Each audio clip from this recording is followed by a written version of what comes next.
All right, good morning, everyone. I'd like to welcome you to this week's Small Business Workshop, week number 3. We're so pleased that you're able to join us again for what's been a very interesting and fascinating series under the theme, Reemerging from the Abyss. Good morning again. My name is Marquez Lee. I'm the founder, president, and CEO of the Lee Group, an integrated strategic marketing consulting firm headquartered here in Metro Detroit. I'm also an adjunct professor, a radio host, a blogger, Cranes Detroit and other business publications here in Detroit, as well as a media contributor as well. And all this work is focused on entrepreneurship and really providing the tools and resources for you to continue to grow as we are all part of Detroit's revitalization. Again, I want to thank you for joining us this morning for the 7th annual Small Business Workshop. But again, this is our second year where we're doing this virtually. We know that the city and the state are continuing to reopen, and I get asked the question, like, what's going to happen next year? I don't know just yet, so stay tuned. But again, I'm pleased to have you join us. This event is free. It's been free for the second year in a row, and it's been free because of our sponsors. And without our sponsors or partners, this would not be possible. So let me just take a brief moment again to recognize our following sponsors. Our presenting sponsor is Fifth Third Bank. Our corporate sponsors are the Detroit Development Fund, Comcast Business, and also Build Institute. We also have various partners who've been with us as well, who are participating this year. Specifically, Michigan Women Forward, State Farm agent Cindy Fletcher, Tanner Friedman, which is out of Farmington Hills, Michigan, and Detroit Public Television, or WTVS, or Channel 56 on the traditional TV channels, but in terms of cable, whatever your local cable provider might be. As we proceed, this session is being recorded, and as you see at the bottom of the screen here, we have social media platforms as well. So please feel free to use the hashtag Small Business Workshop, hashtag Small Business Workshop, and you can also tag me as well on Twitter. My Twitter handle is Lee Group. That's LEEGROUP. So tag me at Lee Group. All right, I would like to take this opportunity to welcome Tanya Marcos-Vano. She's Development and Operations Manager for Pure Michigan Business Connect, which is part of Michigan Economic Development Corporation. And she works as a Development and Operations Manager, a program of MEDC. And in this role, she's responsible for initiating, designing, and organizing strategic buyer-supplier matchmaking initiatives. And her objective is also to help increase procurement for Michigan suppliers, to creating and maintaining strategic partnerships and building relationships between the organization as well as small businesses across the state of Michigan.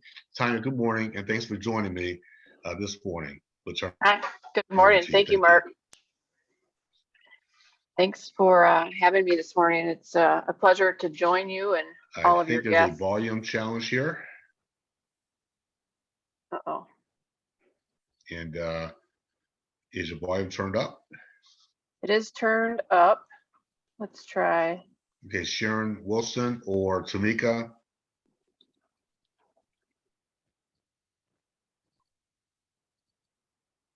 Okay, good. Okay, go ahead. My bad. Thank you.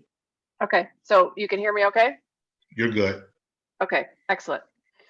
I understand that somebody else is going to be managing my slides, so I'll just wait for those to come on screen.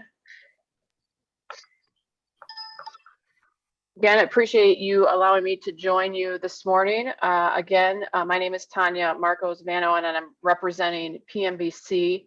PMBC is a unit inside of the Michigan Economic Development Corporation. My goal here today is to provide you with information and resources to help your business stay connected. Next slide, please. So quick highlight of our program. Pure Michigan Business Connect is a public-private initiative. It's developed by the MEDC to help connect local and global purchasers to suppliers of Michigan goods and services. And PMBC is able to accomplish that by offering no-cost, customized procurement matchmaking initiatives with the intent of saving time and capital resources. So our goal is to promote the Michigan supply base. It is demand-based. With our partners, many that are shown here, PMBC has been able to facilitate just over $12 billion in contracts with Michigan companies in a variety of fields.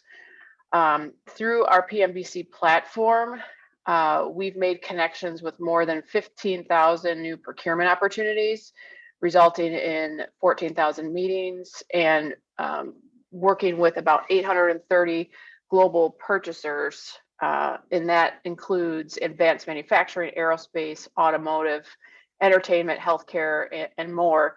What's important to note here is that our program is industry agnostic, which means that we've facilitated supplier introductions in just about every industry in Michigan. Next slide, please. So the summit, so if you've heard of PMBC, you've probably heard of our summits and our matchmaking events. Those are our bread and butter. We worked with hundreds of companies to customize these events and have tools that are effective and efficient. PMBC works with the purchasers to identify supply chain needs, and then we develop kind of a timeline for an event or some kind of procurement opportunity that we co-host with the purchaser. Based on the criteria provided, PMBC will then conduct some outreach, like research to solicit responses to see how we can meet the needs of the purchaser. And then we customize an initiative.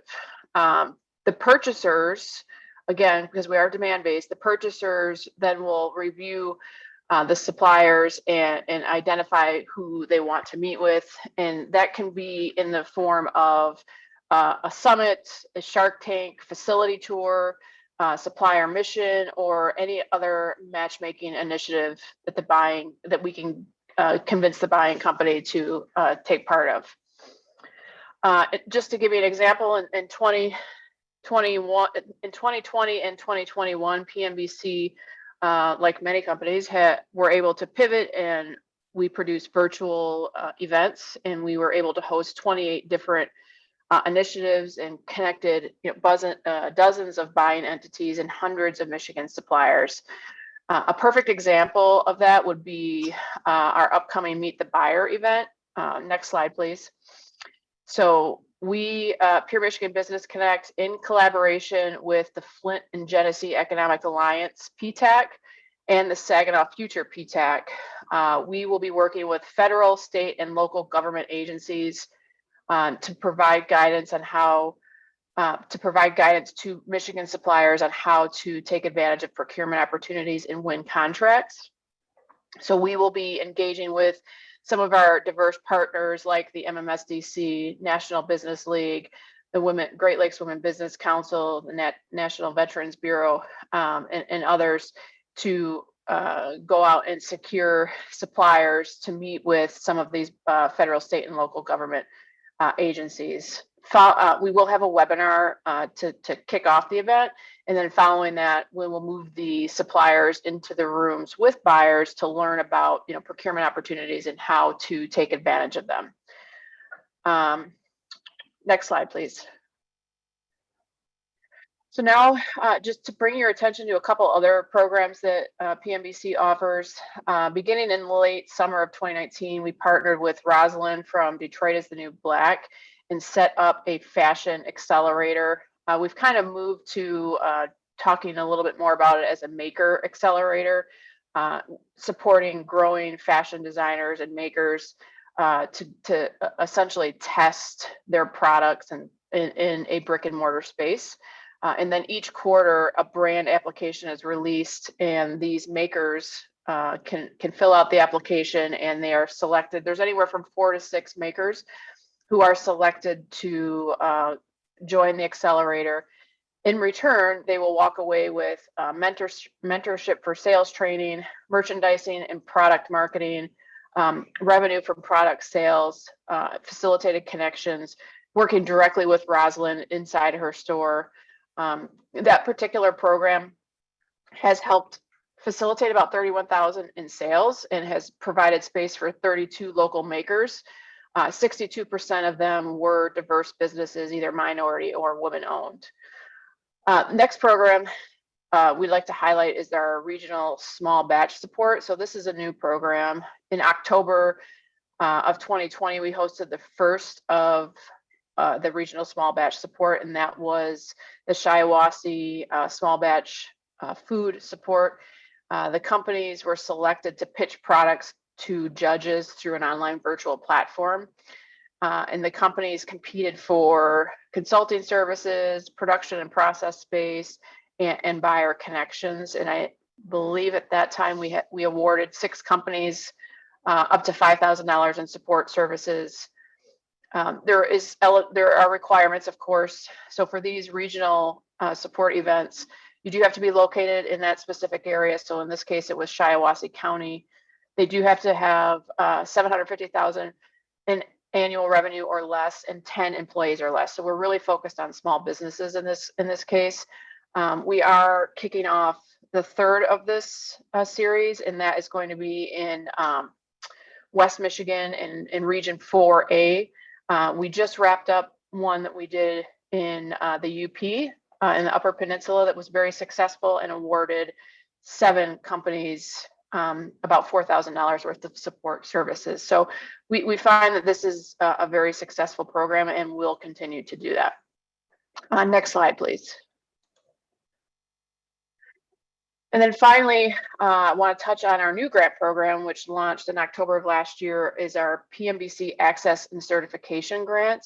So we built this program to continue to break down barriers, preventing suppliers for winning bids on projects. A few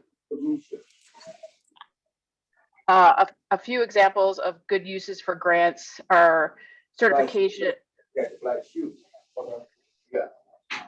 Certifications like the AS 9100, the ISO 9001, and CE mark for selling international. So the grant remains open to accept supplier submissions. However, we have already selected 40 plus applicants who are receiving funds for their certification software now. Most of the funding has already been allocated, but we do anticipate this will continue into the fiscal year 2021 and beyond. So we are waitlisting applications that are submitted. You can find all of our open applications on pmbc.connect.space. Next slide, please. And then finally, just to give you an idea of some of the events that we have coming up listed here, encourage you to check out our website. Again, it's pmbc.connect.space, or you can download our app, the PMBC app. You can find it on the Apple Store and on Google Play, and keep you up to date as to kind of what's going on. Super easy to get set up as a vendor in our system. Definitely encourage you to do that. There is no cost to do any of the programming that I have mentioned. And if you go to the next slide, you'll have my contact information. Definitely encourage you to reach out. Anything that I can do to assist you, I'm certain to make those connections. So I appreciate giving me this time, and that's it for me. Tanya, I want to let you know we appreciate you and your flexibility and being able to join us this morning. One of the things about this workshop that we've been doing now for the last 7 years, our objective is to provide you with resources so that you can tap into and networking opportunities, even virtually. And Tamika is doing a nice job of dropping into the chat room a couple websites that you may want to take down if you're looking for access to more information, networking opportunities, free events. So again, Tamika's dropping in the chat room. Additionally, if you have any questions, please feel free to drop them in the Q&A as well. As we proceed throughout the morning, I'm sure questions will certainly be raised, or you may have them. Please drop them in, and we'll make sure that we will get to the questions towards the latter part of this discussion. And the objective today is to really focus on leading through a pandemic, and that's today's topic. And again, we have a very special guest to help us introduce our next speaker, which I'll be introducing as well. But I'm so pleased to welcome our presenting sponsor, Fifth Third Bank, my good friend Jason Paulatier, who's the Senior Vice President. Market Manager, North Region Community Development and Social Responsibility. He will say a few words on behalf of Fifth Third Bank and then lead you into a video before we have a conversation with another featured speaker. Jason Paul here, good morning. Thanks for joining us again. Thank you. Good morning, Mark, and thank you again for having me. Tanya, thank you so much for all those resources that you shared with the small business community this morning from PMBC. Truly, those will definitely be helpful as we reemerge from the abyss. So as I've said in the past, this is the 7th year of this workshop, and there is no question as to why Fifth Third has been the presenting sponsor every year since its inception. It's because we truly believe that small businesses are the backbone of our economy and of our communities. And we want to make sure that they have the tools that they need in order to be successful. And I think Tanya just shared a bunch of tools to help out along that path. This year's theme, Reemergence from the Abyss, couldn't come at a more opportune time, as it does feel like we are seeing the light at the end of the pandemic tunnel, and it is not a train. As we all know, small businesses have been hit exceptionally hard in the last 14 months, but we've also seen how resilient and resourceful that they can be. Please know that Fifth Third is here for you, as are our partners like the Lead Innovation Group, PMBC, and all of the CDFIs that we work with. I, for one, am proud that Fifth Third sponsors this workshop, and the speakers we were able to provide in the first weekend, Jeff Korzenik and Kalai Gibson. And just as we suspected, Dr. William Picard did not disappoint last week, and this week will be no different. Last year, as we went into stay home, stay safe as a result of this pandemic, while many of us were able to work from home, we knew 3 things for certain. There would be some kids in our community who wouldn't have access to the safety net meals provided by their school systems if they were at home. We knew that seniors who were most vulnerable to the disease would not be able to get the nourishment that they needed as well. And number 3, that our small business brick and mortar companies, particularly those in retail, wouldn't have the luxury of working from home. So we doubled down on support our customers to ensure that they would not have default on their loans as we experienced this unprecedented shift in our world. We moved quickly at Fifth Third to establish our COVID-19 relief, recovery, and resilience fund of almost $9 million in response. We focused the initial $3.25 million on emergency response, helping our local food banks and nonprofit organizations to get food to people who needed it, and to help entrepreneurs and business owners throughout the Detroit area to keep and maintain their businesses even after they were forced to close their doors early on in the pandemic. So as part of that funding mechanism or funding stream, we reached out to Ray Waters at the Detroit Development Fund and Carolyn Casson at Michigan Women Forward. And we work with them, particularly Ray Waters at the Detroit Development Fund and the Entrepreneurs of Color Fund to develop and stand up a COVID emergency relief fund for small businesses. The video that you'll see next is just one of the many stories and examples of entrepreneurs that we were able to assist through this endeavor.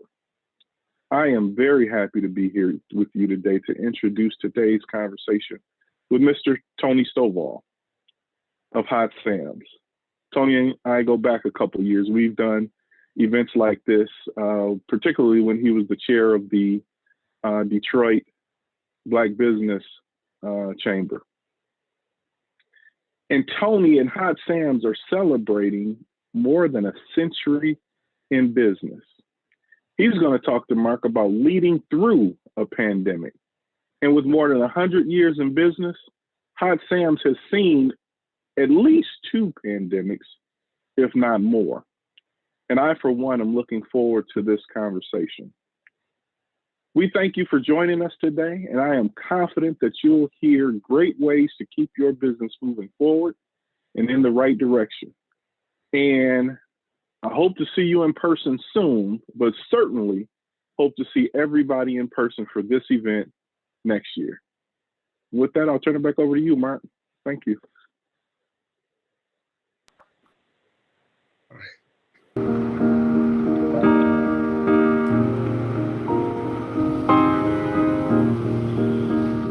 I bought my first real suit from Hot Sam's clothing store. My dad was a very snazzy dresser, and he brought me down to Hot Sam's when I was about 15 years old. And it's what's funny, now I'm waiting on young people that their fathers, their grandfathers, and now they're bringing their sons in to get their first suit. Probably around the same age as I was, my father took me. Hot Sam's has been in Detroit since 1921, which is, 99 years now? And over the course of those years, Hot Sam's has developed relationships. The relationship we build with our customers is probably the most important thing. Because when we bought the store, we decided, I want to know these people more than just at the register. It's not so much about the fashion as it is the people. My father, Mr. Green, myself, our team here is what keeps people coming. Was able to survive the Great Depression in 1929, the recession. So change is constant. But the one change that was amazing, never happened before, shut our doors because of the pandemic for 4 months. Okay, it's shut down, never shut down before. What do you do? What do you do?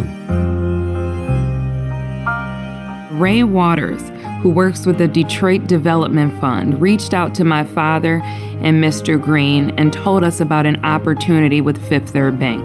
So Fifth Third Bank calls me and says, I think we have something for you.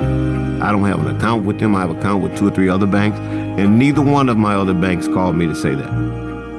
Neither one. Fifth Third helped us keep the doors open so we continue on this journey of 100 years. Part of the problem in terms of the African American community, a couple of things we've never had. We've never had generational wealth, we never had buying power, and we never had longevity, okay? We have that now in this business, so we can pass that on to our children. I really want to make sure that my father and Mr. Green, that their story of how they became owners is told. It is my job to make sure that I reach back and acknowledge what they did so that I can be here today to carry on the legacy.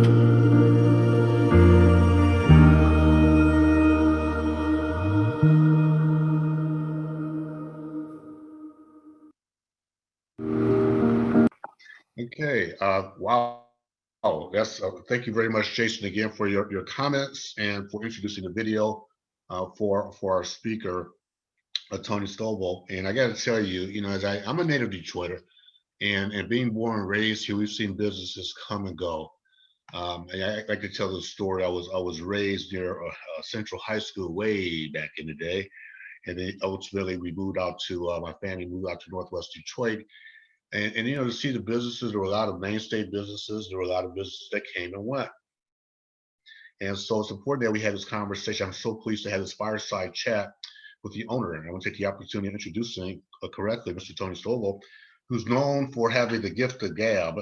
And his gift that young Tony was named the top salesman at Hot Sam's quality clothes back in the late 1970s. And to many in the city, he's referred to as a legend. He went to Detroit Southwestern High School. It's from the east side of the city, and really has been, his style for taste has been a long time coming. He was named best dressed way back in high school, and he started working at Hot Sam's in 1974, and certainly has used those talents to continue to grow the business to make it a mainstay in the Motor City. And he's certainly considered the face and the voice of Hot Sam's. He's also been involved as the former president of the Detroit Black Chamber of Commerce and is involved with the Detroit Entertainment Commission. Let's take an opportunity. Let me like to welcome with this opportunity, Mr. Tony Stovall. Tony, good morning, and thanks for joining me as part of this morning's discussion. Good to see you again. Well, good morning to everyone that I've listened to today. And after really, Jason, I met quite a while ago. And after connecting the dots with Fifth Third, I really kind of understand how some of this stuff really manifests itself. And Jason was a young banker when we first met. He did not have the beautiful gray beard that he showed on the video. And these are the things that I'm so proud to see, that I see people of color like ourselves and yourself that have grown and blossomed to be the people that God wants us to be. And I think that in seeing some of this stuff, videos and the young lady's information, I think it's key that we understand that business is business and small business truly runs the world. And some of us have the either insanity or the courage to be in business because it can't get rough. So I want to thank everyone. I want to thank Ms. Brown. I want to thank Fifth Third Bank in particular, Mark, you, Jason. And I just love working around talented young people that can help inspire us to grow. Absolutely. Thank you. You're very welcome. I know you and I had a conversation a few months ago. I'm always inspired by your story as well. And what we're going to do, again, if you have questions, please drop them in the Q&A. What we're going to do is Tony and I are going to have a fireside chat here. And it's a one-on-one conversation. And we're going to talk about the history of Hot Sounds. So let's kind of go back, Tony, if we can. First of all, congratulations, 100 years. We're going to go through some of the pandemics and some of the business that you've gone through over the years. But talk to the audience about the history of Hot Sounds. I mean, clearly it has not always been in your family. So take us way back historically to 100 years ago and tell us about the business and how you got involved, your family's gotten involved, and where you are today from a business standpoint. Well, in all sincerity, I'm telling you, it's not me. I'm truly a very spiritual person. I think it's important that you in life realize it's not all on you, which I think is a blessing. Because sometimes as Black men, especially in the city of Detroit, you tend to want to have all the answers. But I was in school to be an electrical engineer in 70, and which later on you find out engineers are problem solvers. I think that's key to be in business. But Hot Sounds was a store that started in 1921 by the Freedman family. I started working there in 1974. And they got their name Hot Sounds because they were very competitive. And that's when downtown was really flourishing. There were lots of men's clothing stores. Shopping was like, you had to get dressed up just to come downtown. It was so nice to come downtown. When we had Hudson's and the Christmas holidays, we all got excited just to be downtown. So we used to come downtown from school and walk around and look into the windows and look at some of the stores and dream about the fashions and what you wanted to wear. Because you got to remember, we grew up with the Motown. Men were dressed to the tilt. Yeah. And I'm telling you, I go back in history and I looked at even in the soup kitchens. Black men, even though they were in the soup kitchen trying to get some food or some financing aid, they were dressed from head to toe. Absolutely. We always knew that we had to look a particular way because whether we want to call it right or wrong, how we dress truly sets an example for how people feel about you. And matter of fact, after I started working at Hot Sam's, and then later on, 20 years later, purchasing Hot Sam's, we started something called Dress for Success. I'm gonna go back and forth on some of these stories because it is so important. I see our young people seem to drop the mantle on how they look. I mean, we grew up with a big afro, but they were neat. they were combed. We were well groomed.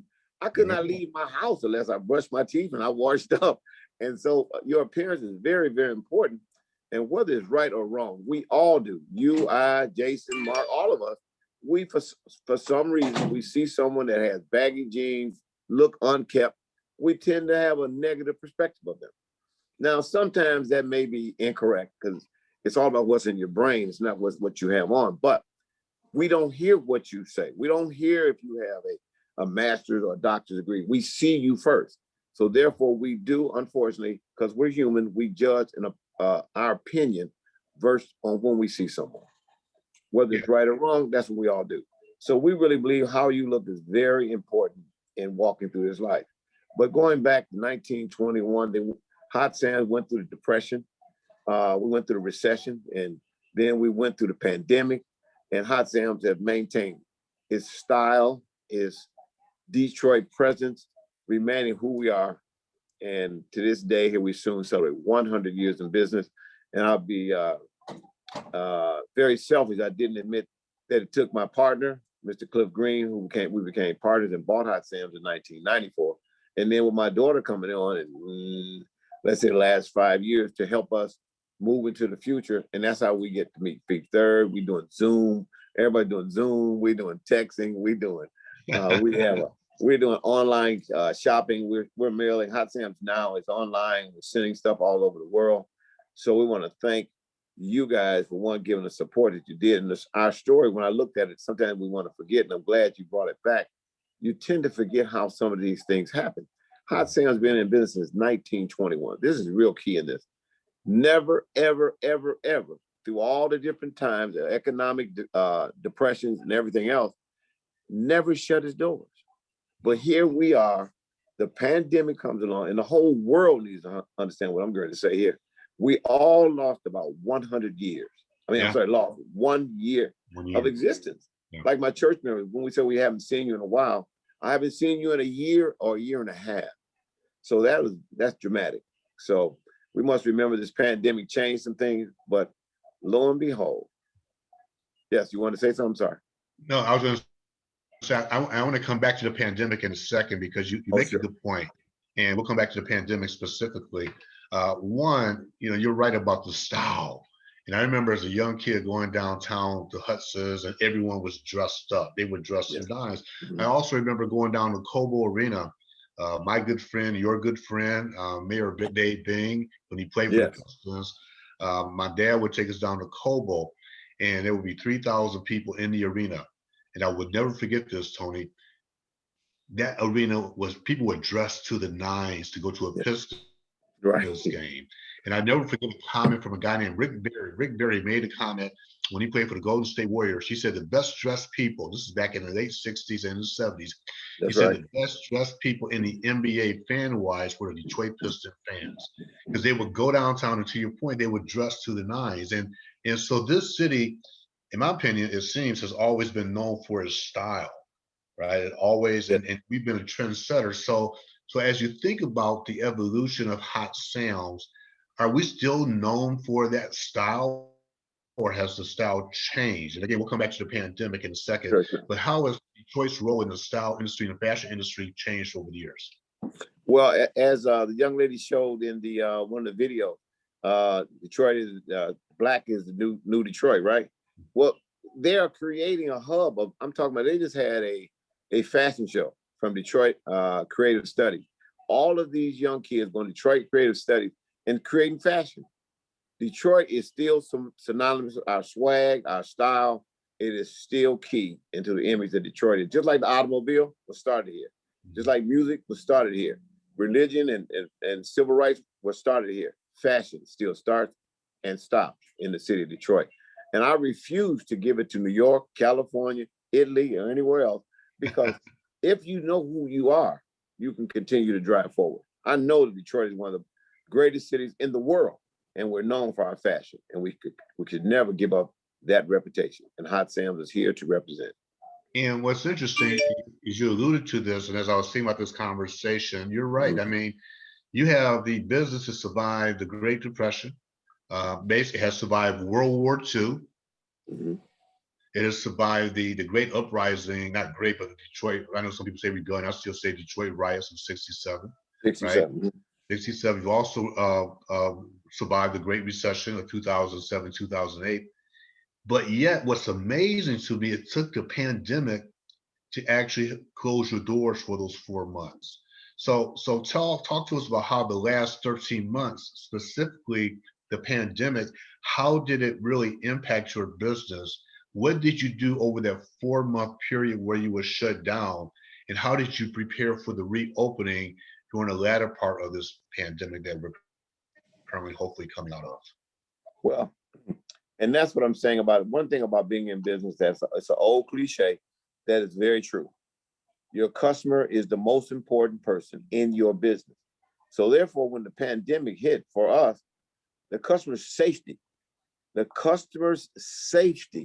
was the most important thing.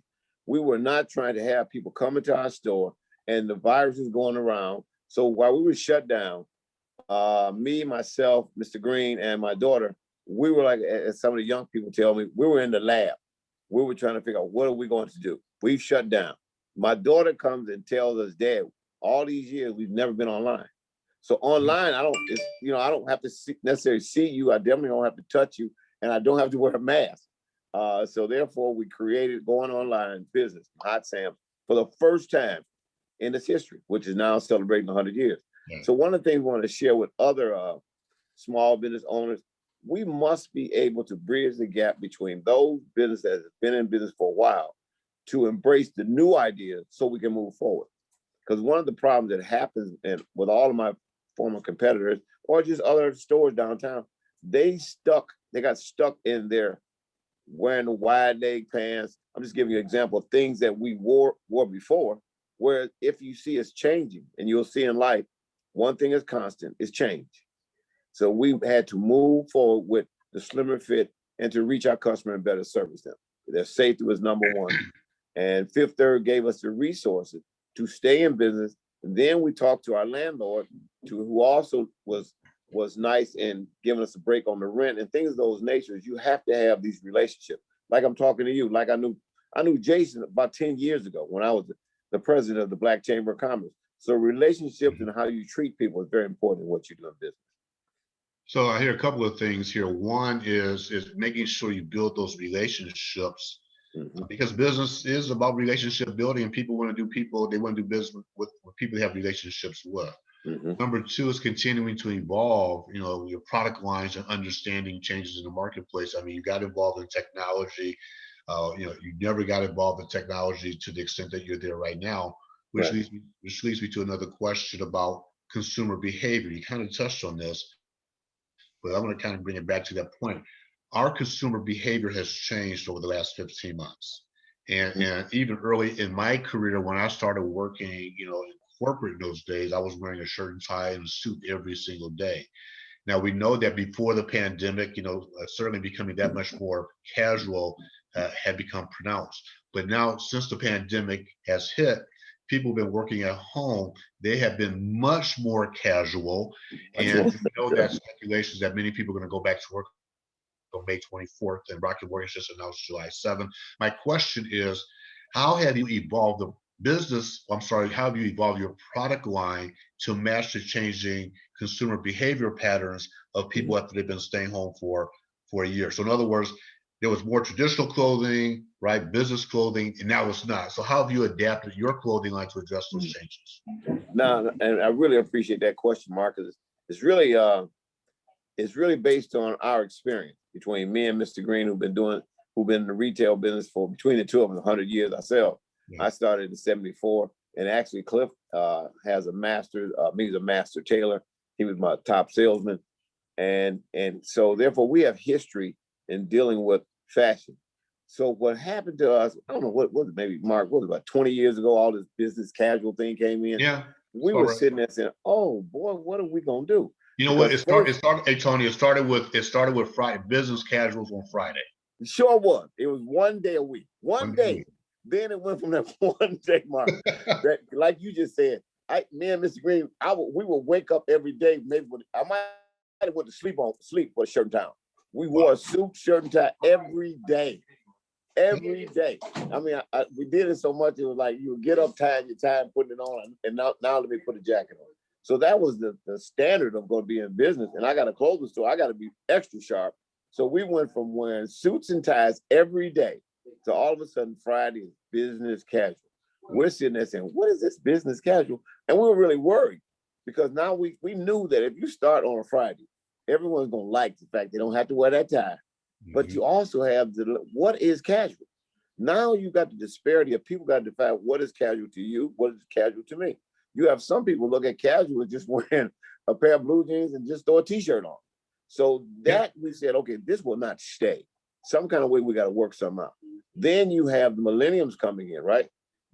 And what I had to help a lot of people understand, and we were really blessed with me and Mr. Gray's experience, that here you got the younger generation, they were raised up on this casual look, right? So how can I take you from blue jeans and a t-shirt and wearing a suit? Well, there's a step in between that. It's called a sport coat. So we were able to grab the young people and put a sport coat on them, and they wear it with the jeans, right? So now all of a sudden I got them. So now they got the sport coat and the jeans. Now they're starting to get a little compliments from their coworkers because those wearing jeans and a t-shirt, see, you look a little crispier than they do. So then they went from there to wearing a sport coat and some dress slack. Then we took them sport coat and dress slack. We could move them into a suit. It's a process of doing these things. And now you have, like me and you both, neither one of us have a town, but we do have a jacket on, and we're conducting business. So therefore, you have to be able to adjust to please stay in business. Because sometimes even, I used to do a lot of career days and dress for success, and I'd wear a shirt and tie, and the young people would not feel me. Like they're thinking I'm above them and speaking down to them. So when you take the tie off and just wear a sport coat, you can kind of reach them a little better. So we've had to make adjustments. A lot of people don't want to make adjustments. That's why they're not in business. So if someone walks into your store right now, for example, they walk into your brick and mortar, or they even go online, and I just referenced a few moments ago, many people downtown are going to be coming back downtown to work. What will downtown Detroit look like in terms of people going back to work? In terms of how casual do you think that people will be? And how has Hot Sam's adjusted the model, your business model, for when people come in and they're going to stop in your store at lunchtime and looking for clothes? What can they expect to see when they go back to work in downtown Detroit, for example, and they stop in your store? Well, right now, if you look in the windows right now, we just did the windows for spring, right? There's not a suit in the window with a tie on. Okay. Then you have a suit over in one window. Then you have a sport coat with casual and sport coat with some jeans. It's a much more casual look. But let me tell you what we did, why all this is going on. We created a Zoom look. A Zoom look is, from the chest up. Never thought about that. We had a Zoom look because, some people, they might have their pajamas on the bottom. And I'm being honest, we promoted that and people started saying, what is that? So we would hook them up with a nice shirt and a nice vest or some of that nature, and they look Zoom presentable. And we also share with them about their appearance, because it's not always about just the clothes. Make sure you, like yourself, well shaven, we're groomed, and then have a nice shirt and sport coat like me and you both wear that is hooked up, that complements what you're trying to do without overdoing it. Yeah. So there are many things you have to do in this business, but it has been a challenge, but it's also been a blessing, and we have been able to survive. You talked about earlier you talked about shifting from more the traditional space, brick and mortar, where people walk in, and certainly using technology and leveraging technology. So how has I'm not asking for specific sales data, but how has your business model in terms of percentage of sales shifted over the last 13 months? So in other words, is it now, did it go from 90% brick and mortar to 90%, 10% to 50-50 of brick and mortar to non-traditional sales? How has that shifted in terms of sales as well for you? Okay, and I can give you rough numbers very easily. I can give you very easily that here we were 100% brick and mortars first, all right? So when we go online, and then not just online, we have a website, they will see something on our web and possibly call us, and we will take care of them. So we went from 100% walk-in, brick and mortar, to probably now about 80-20, because we now do a lot of online shopping. We actually do a lot of, at one time we were at the post office every day. And so we had to figure out a way how to balance that. We had to put almost a shipping department to package things up and on all those things with a Hot Sam label and all kinds of different things. And that really helped. But I'm gonna tell you something, as we go through these technology and Zoom and all these things, I'm telling you that, I'm gonna be honest with you from experience, people really do like personal walk-in, touch and feel conversation than they do online. Now I'm being honest with that. Now you're gonna get a lot, and now the fastest growing business, no question, is online. Right. So therefore we are leaning that way to do that as much. But our main thing, want to make it easy for our customer to, if it's online you want, good. If you want to come in the store, good. Because what a brick and mortar gives, it really, because there's a lot of scamming out there and things that are not true out there. Yes. But when you have a brick and mortar store, if they have a problem, they can come see us. I can come downtown, Tone and Clip are there. There's a building and there are people I can talk to resolve all my problems. Yeah. So it's a blessing to be able to balance the two. And as we talk about that balance, so those listening, and this is also being recorded, and people, you can watch this later on Detroit Public Television on their website and their social media channels as well. Somebody might be sitting there thinking, okay, I know the state, we can see the light at the end of the tunnel. Yeah, finally, right? But I'm still not exactly sure what direction do I take in my business. So give some specific details or practical advice on what these entrepreneurs and small businesses should be doing as they're grappling with which way do I take my business as Detroit, as Michigan reopens itself for the next several weeks. What should they focus on? Mark, I'll tell you one of the key things that any entrepreneur, future entrepreneur needs to do is one, to have a vision on what they want to do. Mm-hmm. And they need to stay in connection with people like yourself, Fifth Third Bank, and the young lady that was doing, I'm also on the board of Detroit Economic Growth. You must be involved in business acumen. You must be involved in all the different things going on in our community. It would be naive for you to open up, have no idea what you're going to do. You have no idea how to reach your customer. So I think one, and this is something we start doing for others, shadow a business. Like, come, if you want to be a retail, come in Hot Sam, shadow me and Mr. Green for a day or two so you can get a feel for what you want to do. Okay. So, and I think this is a great time for entrepreneurship. I think because as you see during this pandemic, we have seen some of the greatest creations we ever thought. Look at us right now. We're conducting a Zoom conference meeting. Nobody knew what a god dog Zoom was 2 years ago. Now we can't live without it. But me, myself, I want to get back to feel and touch my church members and my customers.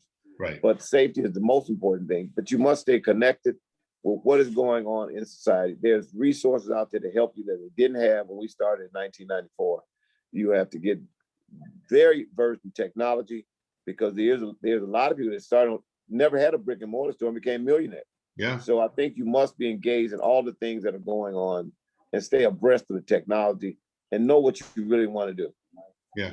And before I get questions, we have a few questions coming into the chat as well, but I want to ask you, in terms of Detroit, post-COVID-19, right now, post-pandemic, I heard this morning that the case numbers are across the country are at the lowest point in 7 years. So the number of cases have actually dropped to the point where it's the lowest over the last, not 7 years, over the last over the last 7 months, months. So as we continue to reemerge from this abyss, are you bullish or optimistic or pessimistic in terms of Detroit's reemergence as a city from a business perspective for entrepreneurs? Because if you think back to a pre-pandemic, we were smoking. I mean, we had businesses opening downtown in the neighborhoods, not across the entire city, but there were pockets of the city really hopping, new businesses were opening up. Now, post-COVID, do you anticipate that level of activity to come back? Or are you cautiously optimistic? What is your take or perspective on the future of Detroit from a business standpoint with respect to entrepreneurship? Well, I'm going to tell you, I'm going to be absolutely honest with you. I think it's probably one of the greatest times in the city of Detroit's history that you have people that are, we must remember, and I'm going to be biased on this, I just love Black people, and we are the most creative people ever walked this planet. We are the ones that survived getting no respect from slavery to a president. So we are the most resourceful people they are. And you see some of these young people with creative ideas of making it. I think during the pandemic, being Black Lives Matter and things of this nature has raised the consciousness. You got to know that Detroit is 85% Black. Black businesses are bloom. My daughters, all my daughters, I have 3 daughters. All of them want to work for themselves. They work for corporate America. They partner with some things they want to do, but also want to be entrepreneurs. The talent base in the city of Detroit is just great. I think there's no limit. We have 313. We have Avenue of Fashion. We have all of these things that are creating Black. And we came up with this. Black Lives Matter, but Black business is essential. When I say essential, that's how we start entrepreneurship. That's how our children will want to work for themselves.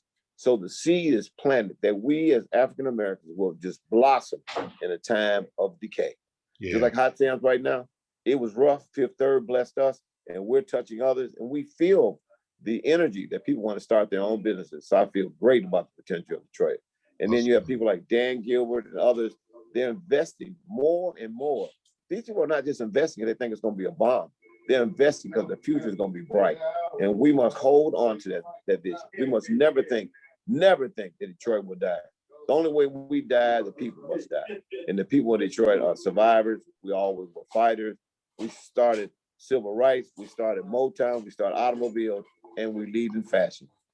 Detroit, it's our time and always will be. Outstanding. Don't go anywhere. I'm going to bring back Tanya as well. We're going to segue into Q&A. And I got to tell you, Tony, every time I hear you, man, I get goosebumps. I get motivated. And I love the stories that you're sharing. And speaking of Detroit's resilience, I do want to make a quick note. On May 21st, which is 2 days from today, May 21st, on Friday, was the 50th year. When it was 50 years ago on that date when Marvin Gaye released What's Going On, 50 years ago. So I want to encourage you all to, I went on a Marvin Gaye kick last weekend. I talked about it on my radio show on Sunday. The city of Detroit's been in contact with me about doing some things about that. But if you get a chance, you're tuning in, please, I encourage you to go back and listen to What's Going On. Because the words today are just back then are germane to what they are today. But it's another example where Detroit gave not just the country, but the globe musical impact that in fact has changed the world musically. I want to make sure at every opportunity I want to acknowledge Marvin Gaye this week, because I think we all need to understand his history and the history of the great city of Detroit.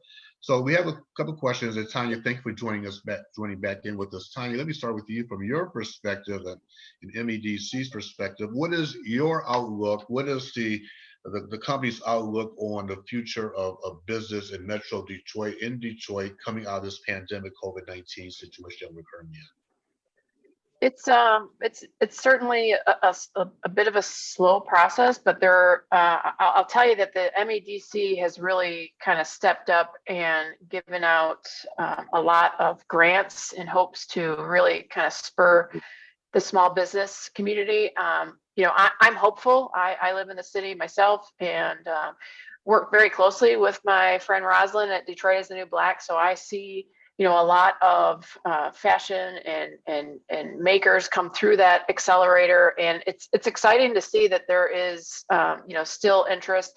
The fashion on Livernois, that's coming back. One of our cohorts that actually went through Detroit as a New Black, Ken Walker, is actually moving out of Detroit as a New Black after 1 year and opening up a brick and mortar over on Livernois. So it's very exciting to see, and I'm very hopeful for our city.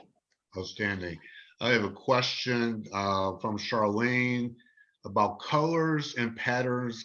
Her question is, colors and patterns are in style, but will super tight men's pants finally go out of style?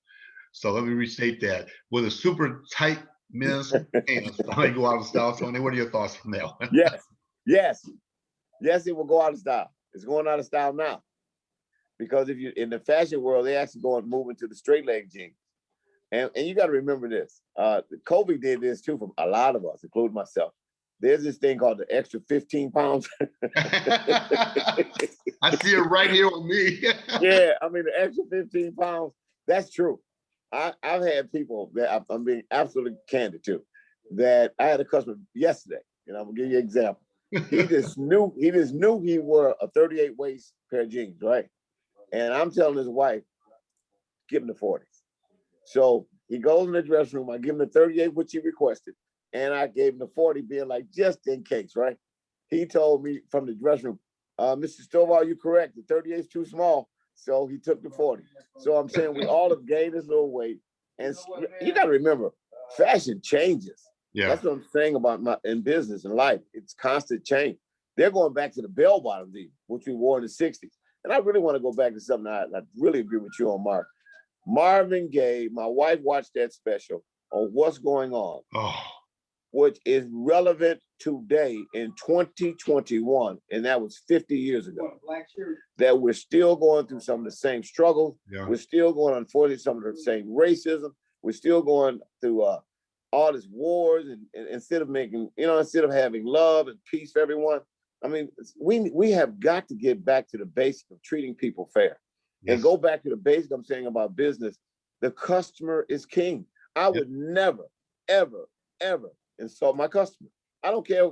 Like I said, the guy needed a 40. I didn't say, hey, fat boy, you need a 40. I politely said, just trust me, think, and I even tell them stuff like this. Well, the pants are cut smaller now. Just try the 40. I'm not going to do anything to make them feel inferior. It's really my job to make them feel comfortable. Because a lot of, like you, Tanya, and all you women know, a lot of people go shopping because they got a little depressed, and going shopping makes them feel better. So what do I look like is making them feel worse? Because really, they're the masters of our future. I have to take care of you. Second, I want to tell you something that I see on the news. We are pro-mask. So people come to my store right now, I'm being absolutely candid, and they give me all this information. Most of them have had their vaccine. Most of them. If they don't, I ask them, they'll say, no, I haven't. I say, will you please wear a mask? They will tell me, thank you. I have never had a person get upset because I asked them to wear a mask for their own safety and my safety. And we get all these, I'm telling you, the media is horrible to me at times. And I'm giving you, we're on the ground talking to people, black, white, Asian. I mean, a girl down the street has a Chinese restaurant, right? I went down to talk to her to make sure she knew I was with her, because they're attacking Asians. And I wanted to let her know that we're in this struggle together. And if anybody come in and give you a rough time, let us know. And I meant that. Her husband came back to tell me, thank you. We have got to be fair. We have got to treat everyone equal. It's not that hard. I mean, you treat somebody nice. What's wrong with that?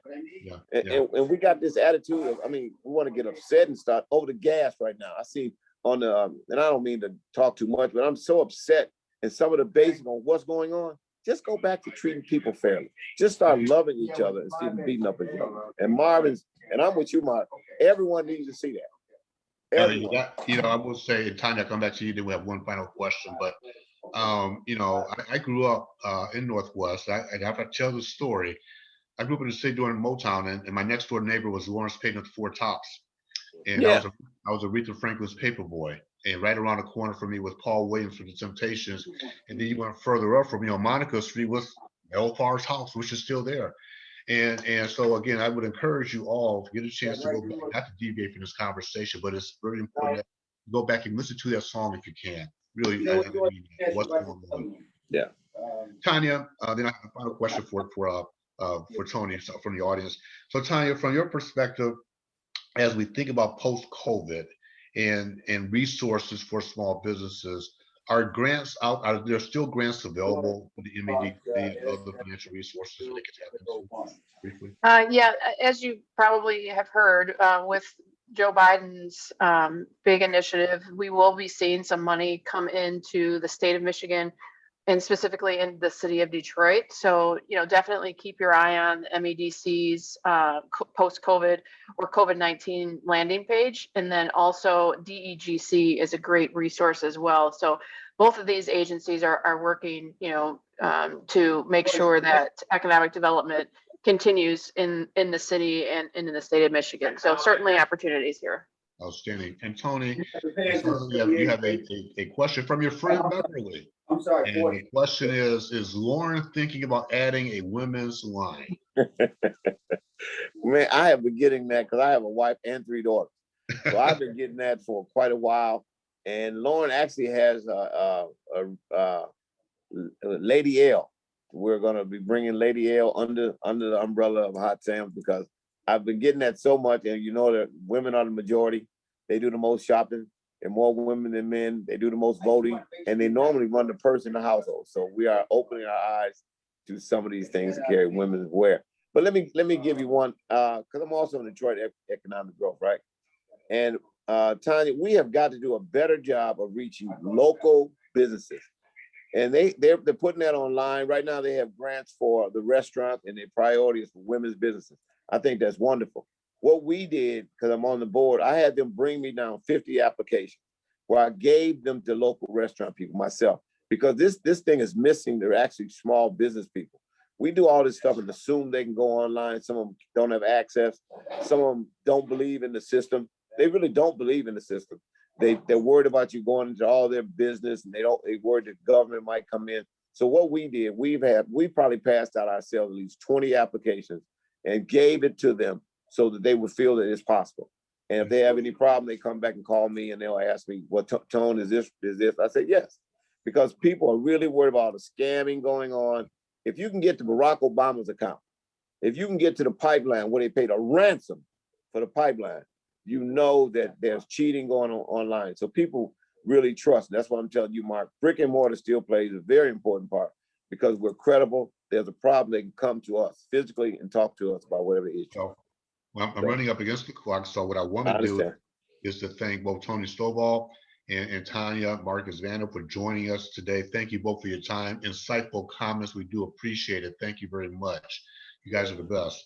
And as we think about next week, I want to say as we close out, again, this session was being recorded.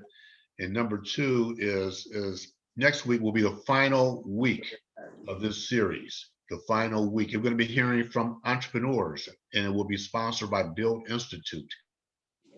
So we have 3 entrepreneurs lined up for next week who are going to be sharing with you their perspective of how they're handling the pandemic. If you want to register, I think we're dropping in the chat room right now. We're dropping in the chat room. It's free, the link for next week. So next week is the power of shared experiences, insight from industry leaders. Jennifer Crawford, Kathy Koch, and Marissa Garcia will be joining us along with Regina Ann Campbell from Build Institute. And again, there's still, we encourage you to register right now because we all get busy. So it's fresh in your mind. So again, this is free. Please register. And this afternoon, you will also be receiving a survey. So please fill out the survey. We do look at them, I'll get all the results so we can fine tune the programs accordingly. All right, with all of that, I want you all to go out and make it a great day, make it a great week. Thank you very much for joining us. And next week will be the finale, the closing session for the 2021 Small Business Workshop, Reemerging from the Abyss. Have a great day, everyone. Thank you.